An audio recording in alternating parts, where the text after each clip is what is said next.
आपल्याला तर माहिती आहे मी कुकिंगचा जॉब करते, तर मिनी ब्लॉग कुकिंगमध्ये आपलं स्वागत आहे माझ्या. तर इकडे मी आजचा मेनू आपल्यासोबत शेअर करत आहे. इकडे मी सेकंड जॉबवरती आल्याला राईस ठेवला. इथे चण्याची डाळ छान बनत आहे. ह्याला 3-4 शिटी काढून घेऊया.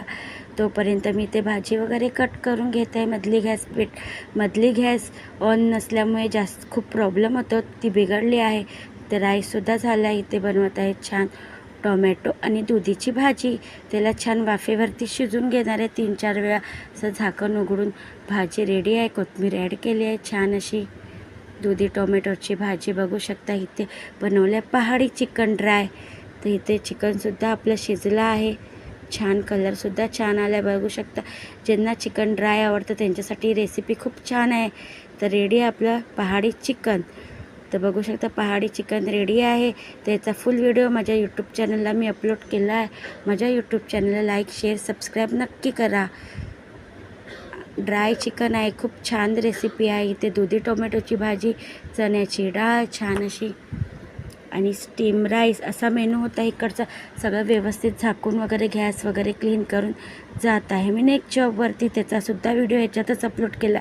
इथे मी गेले 8-9 वर्ष काम करत आहे. इथे मी काम करते ते डॉक्टर आहेत, त्यांच्या घरी मी काम करते. तर लाईट वगैरे बंद करून जात आहे मी नेक्स्ट जॉबवरती. तिकडचा मेनू आपल्यासोबत शेअर करत आहे. तिथे छान मी अशी गेल्यात कढई तापून घेतली आहे. आणि आज मी बनवत आहे बीटरूट कोकोनटची भाजी. राई, कढीपत्ता, कांदा वगैरे छान भाजून घेतल्यानंतर आपण त्याच्यामध्ये बीटरूट ॲड करणार आहे. चवीपुरते मीठ आणि थोडीशी काश्मीरी मिरची पावडर, कारण की इथे मिरची खात नाही, हिरवीवाली चालत नाही, कधीही खात नाही. आणि इथे सगळं काही जेवण घीमध्येच बनतं, कारण की एकच व्यक्तीचं आहे. इथे मी काम करते ते एका व्यक्तीचं आणि ऑफिस टिफिन करते ते सुद्धा एका व्यक्तीचं आहे.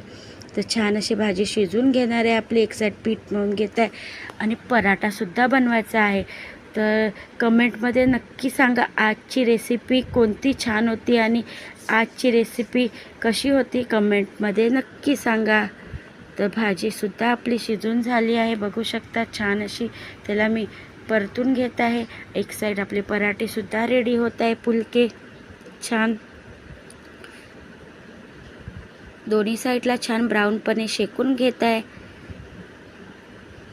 इथे सुद्धा फुलका छान गॅसवरती शेकून घेतल्यानंतर भाजी काढून घेतली आहे एका भांड्यात आणि सगळं झाकून वगैरे गॅस वगैरे क्लीन करून लास्टला एक सेल्फी घेऊन जात आहे मी घरी.